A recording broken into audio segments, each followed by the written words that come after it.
Well, yesterday's sweltering heat, we did break some records, and we're going to be challenging some record high temperatures later on this afternoon. Just how long will this high heat last? Of those details coming up. Coming up this morning, what impacts you might see today because of the dangerous heat. Yeah, plus how you can stay safe during the heat as well. And also this morning, making sure every student in Virginia has a healthy lunch, what you need to do to claim a free or reduced meal. The station covering all of the DMV. This is DC News Now.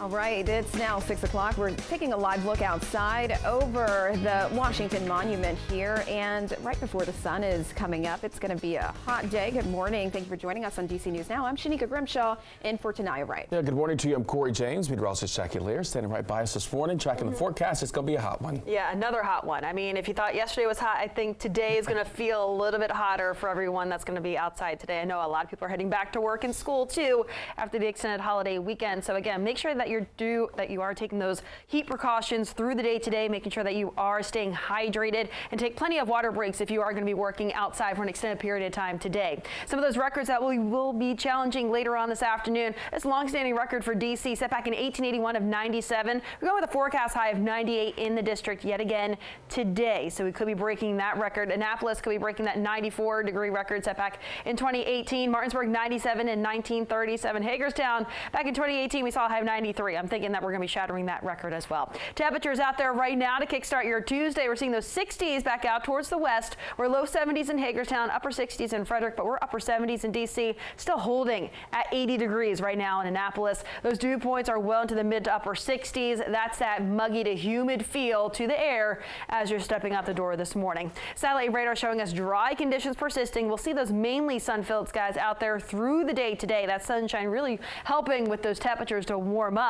And for the kids at the bus stop this morning, we're talking upper 70s by 7 a.m., right around 80 by 8 this morning under those mainly sun-filled skies. Those high temperatures today, we're talking upper 90s to a few triple digits popping up on the map, especially for parts of Virginia. I'll have more details on this. Look ahead towards the rest of that 7 day, but Shanika's here. The All Run look at those roadways. What's the very latest on this Tuesday morning? All right, well, Jackie, you're still backed up out there, and this is right on 70 heading east over South Mountain. You can see how slow you're moving, and that is right between Maryland 66 and 17. You're dealing with a overturned tractor trailer, so that is causing a major impact for commuters. You are red. You're seeing a lot of congestion, so do keep that in mind heading out at this early hour. You're at the 6 o'clock hour right at the top, so once you plan to head out to school, I would definitely take a detour. You could take 40, maybe 11 to get around that mess.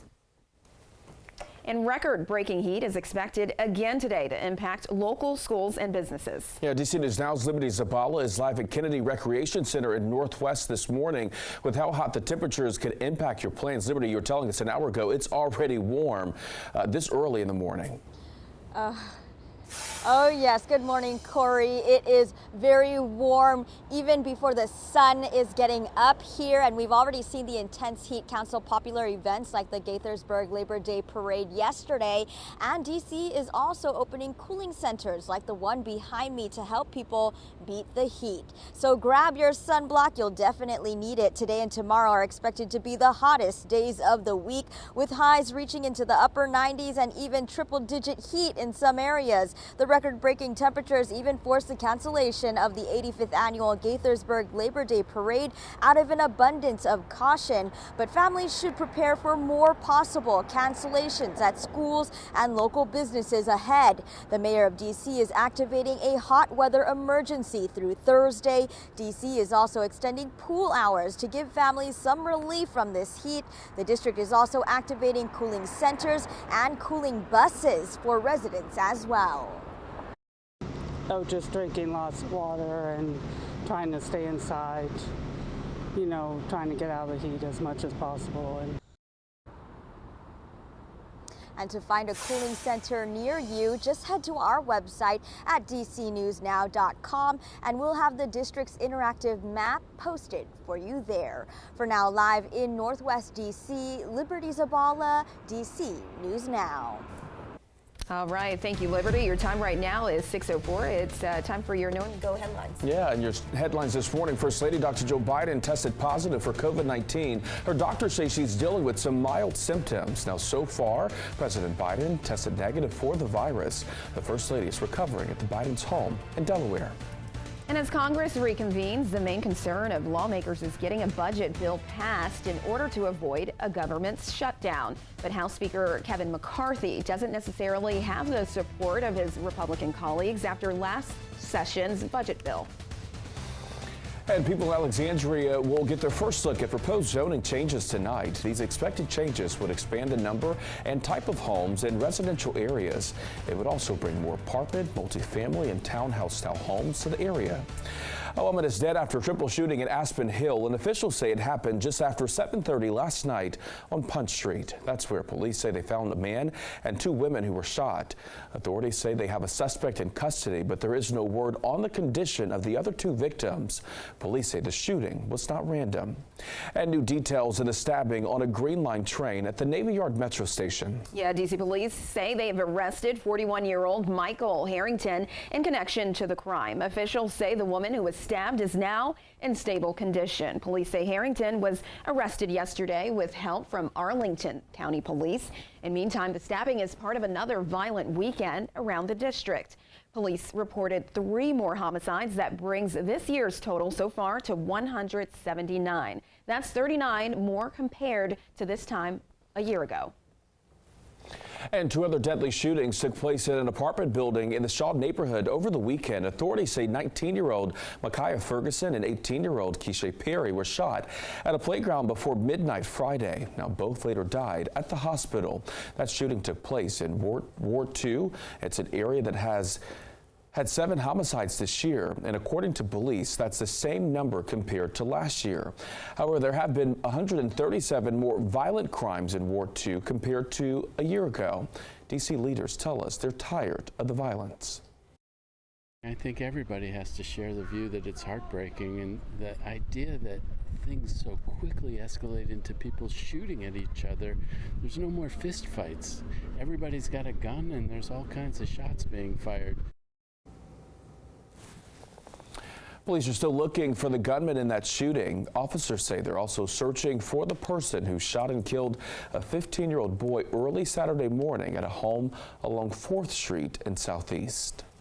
And developing now, the White House has confirmed First Lady Dr. Jill Biden has tested positive for COVID. White House officials say she's dealing with mild symptoms and she's recovering at the couple's home in Rehoboth Beach, Delaware. Meantime, President Biden has tested negative, and officials say the president will keep testing and monitoring symptoms.